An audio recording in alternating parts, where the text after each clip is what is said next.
அனைவருக்கும் வணக்கம். இது தமிழ் கேள்வி. மீண்டும் உங்களை சந்திப்பதில் மிக்க மகிழ்ச்சி. நான் செந்தில் வேல்வீச்சு. தமிழ் கேள்வியை மறக்காம சப்ஸ்கிரைப் செய்து பாருங்கள். உங்கள் பேராதரவை தாருங்கள் என்று கேட்டு நீங்க வீடியோக்குள்ள போகலாம். அதாவது டாக்டர் ராமதாஸ் அவர்களுக்கும் அவருடைய மகன் அன்புமணி ராமதாஸ் அவர்களுக்கும் நடக்கிற சண்டை தெரியும். நேற்று நான் அது தொடர்பாக ஒரு வீடியோவும் போட்டிருந்தேன். பார்க்காதவங்க அந்த வீடியோ பாத்துருங்க. இப்ப இது அடுத்த கட்டத்துக்கு நீண்டிருக்கிறது. என்ன நடந்திருக்குது அப்படின்னு கேட்டீங்கன்னா, இன்றைக்கு சென்னையில் அவருடைய ஆதரவாளர்களோடு அல்லது கட்சி நிர்வாகிகளோடு அன்புமணி ராமதாஸ் ஒரு ஆலோசனை கூட்டத்தை இன்று நடத்துகிறார்.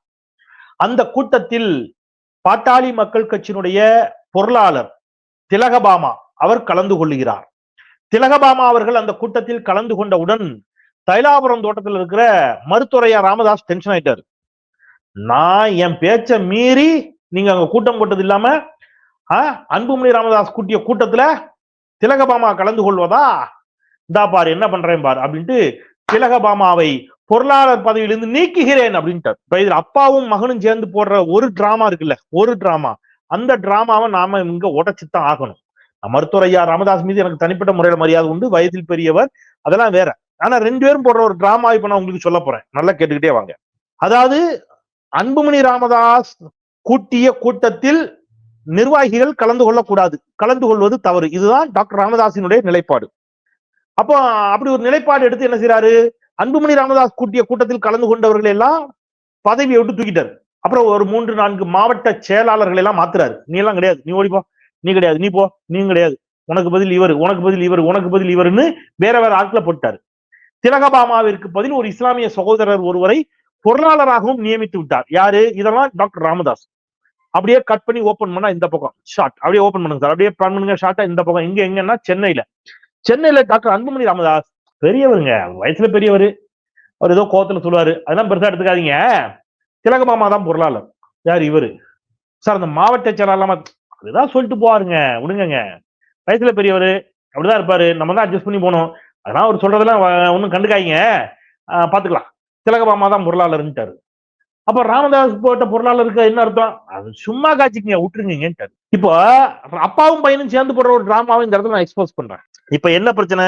அன்புமணி ராமதாஸ் கூட்டம் கூட்டுவதுதான் பிரச்சனை அப்படின்னு எடுத்துக்கிட்டா, அன்புமணி ராமதாஸ் கூட்டம் கூட்டி அதுக்கு நிர்வாகிகள் கலந்து கொண்டதுதான் பிரச்சனைனா, முதல்ல நீங்க என்ன செய்யணும்? தலைமைக்கு போட்டியாக, அதாவது ராமதாஸ் அவர்கள் தன்னைத்தான் இப்போ தலைவர் நினைக்கிறார், அவர் சொல்லிட்டாரு நான் தான் தலைவர்ட்டாரு.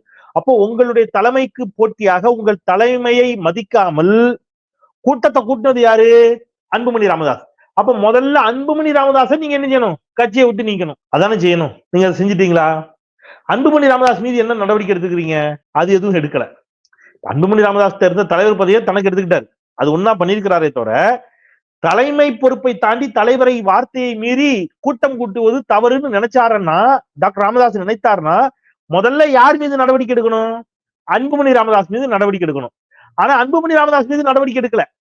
அவர் மீது வருத்தங்களை சொல்றாரு. நான் என் பையனை நம்பினேன், வீணா போச்சு, வளர்த்த கிடா மார்பில் பாயுது, நான் இவனை அமைச்சராக்குனதே தப்பு, இந்த மாதிரி பெத்த தாய் மீது கண்ணாடி பாட்டில தூக்கி வீச வந்துட்டான். இதெல்லாம் தன்னுடைய மகன் மீது யார் சொல்றா? ஒரு தந்தையாக மருத்துவரையா ராமதாஸ் சொல்லுகிறார். இப்ப என்னோட கேள்வி, சரியா உங்களுடைய மகன் இதெல்லாம் பண்ணிட்டாரு, இதெல்லாம் நீங்க சொல்ற குற்றச்சாட்டு, கட்சியை விட்டு நீக்க வேண்டியதானே?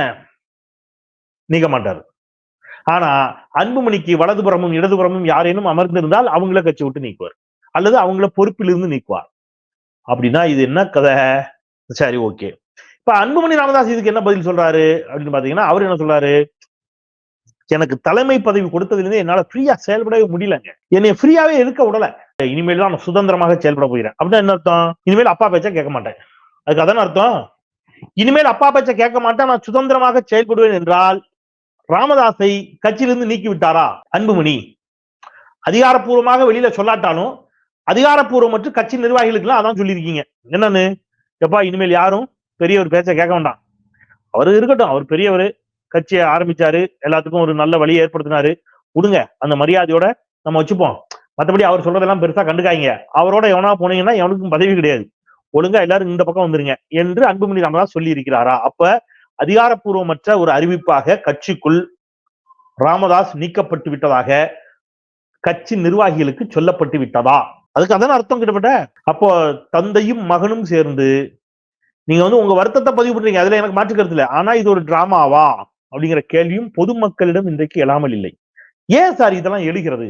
ஏன் சார் பாமக என்ன சார் பாமக மீது ஏன் சார் மக்களுக்கு இப்படி ஒரு டவுட் வருது அப்படின்னு கேட்டீங்கன்னா, பாட்டாளி மக்கள் கட்சி நான் நேற்று போட்ட வீடியோலையும் சொன்னேன்.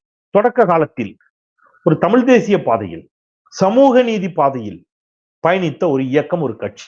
அதனுடைய தொடக்க காலத்தில் பல சமூக நீதி செயற்பாட்டாளர்கள் அதற்குள் இயங்கினார்கள், பயணித்தார்கள். இஸ்லாமியர்கள் மிக நெருக்கமாக பாமகவோடு பயணித்த காலம் உண்டு.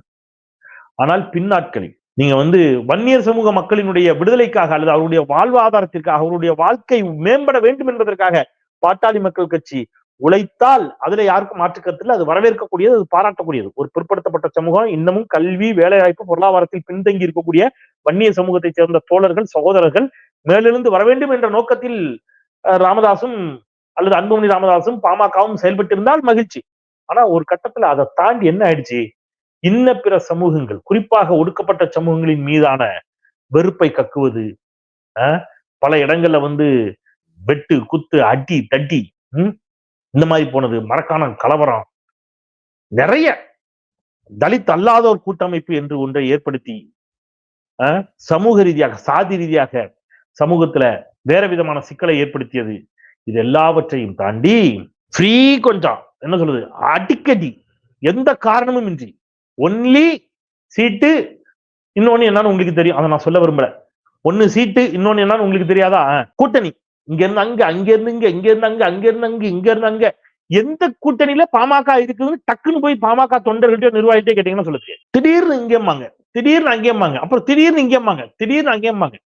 அவங்க சொல்ற எல்லாத்தையும் பொறுமையா கேட்கணும் ஊடகவியலாளர்கள். இனி 2 திராவிட கட்சிகளோடும் ஒருபோதும் கூட்டணி கிடையாதுன்னு சத்தியம் பண்ணாங்க. அப்படி கூட்டணி வைத்தால், அடுத்த வார்த்தையை நான் சொல்ல விரும்பல, மருத்துவரையர் ராமதாஸ் சொன்ன வார்த்தை, 2 திராவிட கட்சிகளோடும் கூட்டணி வைத்தால் அது எதற்கு சமம் என்று தெரியுமா அப்படின்னு ஒரு வார்த்தையை சொன்னார். அடுத்த சில மாதங்களுக்குள்ள மீண்டும் அதிமுகவோட கூட்டணி. இதை கேள்வி கேட்டா செய்தியாளர்களை பிடிச்சு திட்டுவாங்க, வசப்பாடுவாங்க. எல்லாமே இந்த மாதிரி மாத்தி மாத்தி கூட்டணி வைத்தது, மாற்றி மாற்றி பேசியது, தமிழ்நாடு நலன் சார்ந்த மசோதாக்களில் தமிழ்நாடு பக்கம் நிற்காமல் புறக்கணித்து வெளியில் வந்தது யாரு, அன்புமணி ராமதாஸ். இஸ்லாமியர்களுக்கு எதிரான இந்த வகுப்பு சட்ட மசோதாவில் அதை எதிர்த்து வாக்களிக்காமல் மறைமுகமாக பாஜகவிற்கு துணை போனது, இப்படி பல விவகாரங்களில் பாமக இன்றைக்கு அம்பலப்பட்டு நிற்கிறது. அதனுடைய விளைவு மக்கள் என்ன நினைக்கிறாங்க, இந்த சண்டையெல்லாம் ஒருவேளை டிராமாவா இருக்குமோ என்று மக்கள் நினைப்பதற்கு காரணம் நீங்க நடந்து கொண்ட விதம் தான் காரணம். சரி, இப்ப அடுத்தது என்ன சார் நடக்கும் இதுல அப்படின்னு கேட்டீங்கன்னா, இன்னைக்கு கட்சி நிர்வாகிகள் யாருக்கிட்ட சார் அதிகமா கட்சி இருக்குதுன்னு கேட்டீங்கன்னா, கட்சியினுடைய நிர்வாகிகள் பெருவாரியாக அன்புமணி ராமதாஸ் பக்கம் தான் நிற்கிறார்கள். ஏன் சார் அன்புமணி ராமதாஸ் செய்யறதா சரியா, அதனால ஒரு பக்கம் நிக்கிறாங்களா, அப்படிலாம் ஒண்ணும் கிடையாது. அடுத்தது அவர் தான் தலைவர். ராமதாஸ் அவர்களுக்கு வயதாகி விட்டது. நீங்க ராமதாஸ் கூட போய் நிக்கிறதுனால உங்களுக்கு என்ன கிடையாது, இனிமேல் எம்எல்ஏ சீட்டு கிடைக்க போதா, எம்பி சீட்டு கிடைக்க போதா, பஞ்சாயத்து போர்டு சீட்டு கிடைக்க போதா, ஏதாவது 10 நிமிஷம் லாபம் உண்டா, ஒண்ணும் கிடையாது. பெரியவர், அவர் மீது இருக்கிற மரியாதையில அவர் கூட போய் வேணா நீங்க எல்லாம் இருக்கலாம் அப்படின்னு கட்சிக்காரங்க தெளிவா இருக்காங்க. அப்ப எப்படி பார்த்தாலும் right or wrong, Anbumani Ramadoss தான் கட்சியினுடைய அடுத்த தலைமை இல்லையா? அப்ப நம்ம இப்பவே அவர் பக்கம் போய் நின்றுக்கிட்டோம்னா, நாளைக்கு கூட்டணி வைக்கும் போது எம்எல்ஏ சீட் எல்லாம் கிடைச்சா நமக்கு ஏதாவது கொடுப்பாரு அப்படின்னு கட்சி நிர்வாகிகள் பெருவாரியாக யார் பக்கம் வந்துட்டாங்க, அன்புமணி ராமதாஸ் பக்கம் வந்து விட்டார்கள். இப்ப அந்த ராமதாஸ் மீது இருக்கக்கூடிய அன்பு, பற்று, பாசத்துல ஒரு கூட்டம் இருக்கும். அவங்க மட்டும் எங்க உட்கார்ந்துருக்காங்க, தைலாபுரம் தோட்டத்துல உட்கார்ந்துருக்காங்க. அவங்கதான் ராமதாஸுக்கு துணையாக, ஆறுதலாக நிற்கிறார்கள். பெருவாரியான தொண்டர்கள், நிர்வாகிகள் எந்த பக்கம் வந்துட்டான், அன்புமணி பக்கம் வந்துட்டான். அப்ப என்ன ஆகும், ஆபியஸ்லி ஒண்ணு கட்சி ரெண்டா உடையும். பாமக அம்மா அணி, புரட்சி தலைவி அம்மா அணின்னு இந்த அதிமுக ரெண்டா போட்டிடுது ஆர்கேனர் எடுத்தது. அதுக்கு முன்னாடி ஜே அணி, ஜோ அணி என்று ஜெயலலிதா அணி, ஜானகி அணி அப்படிலாம் போட்டிட்டது. அந்த மாதிரி ஒருவேளை என்ன நடக்கலாம், பாட்டாளி மக்கள் கட்சி ராமதாஸ் அணி, பாட்டாளி மக்கள் கட்சி அன்புமணி அணி அப்படிங்கிற மாதிரி ஒருவேளை ரெண்டா ஒருவேளை உடையலாம். அல்லது ஒருபடி மேல போய் ராமதாஸ் அவர்கள் என்ன செய்யலாம், ரொம்ப குடைச்சல் ஜாஸ்தியா இருக்குன்னு அன்புமணியை கட்சியை விட்டு நீக்கிறேன்னு ஏதாவது சொல்லலாம். அல்லது இன்னும் ஒருபடி மேல போய் எப்படி அஇஅதிமுக பிரச்சனை நீதிமன்றத்திற்கு சென்றதோ அதே மாதிரி யார் கட்சி யார் தலைமை என்பதை அறிந்து கொள்வதற்கு நீதிமன்றத்திற்கும் தேர்தல் ஆணையத்திற்கும் இரண்டு தரப்புகளும் ஒருவேளை சென்றாலும் ஆச்சரியம் இல்லை. அந்த அளவுக்கு சண்டை நெகிப்பிக்கல இருக்கு. இந்த சண்டையை யாரும் ரசிக்கல. கருத்து மாறுபாடு இருக்கலாம். பாமகவின் மீது நிறைய கருத்து மாறுபாடு இருக்கு, அது வேறு. ஆனால் இந்த சண்டையை யாரும் நினைச்சல ரசிக்கல. எல்லோரும் எதிர்பார்ப்பது விரைவில் இந்த சண்டை முடிவுக்கு வந்து தந்தை மகன் எல்லோரும் ஓரணியில் ஒன்று திரள வேண்டும், ஓரணியாக நிற்க வேண்டும். ஆனால் அந்த ஓரணியாக நிற்பது சமூக நீதியின் பக்கம் நிற்க வேண்டும், மக்களின் பக்கம் நிற்க வேண்டும். ஒன்னு திரண்டுகிட்டு ஒற்றுமை ஆயிட்டு திருப்பி போய் நினைச்சக்கூடாது. பாஜகவுக்கு சாமரம் வீச கூடாது. நிறைவா ஒன்று, பாஜகவோடு தான் கூட்டணி சேர வேண்டும் என்று அன்புமணியும் சௌமியா அன்புமணியும் என் காலை பிடித்து அழுதார்கள் என்று ராமதாஸ் சொல்லி இருக்கிறார். அப்போ பாஜக அன்புமணியை ஏதோ ஒரு இடத்தில் மிரட்டி கொண்டிருக்கிறதா?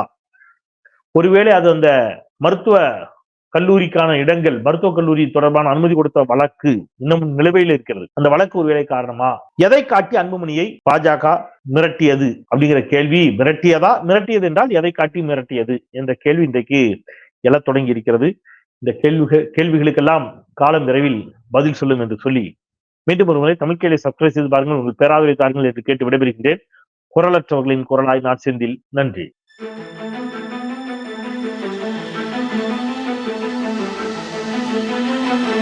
Thank you.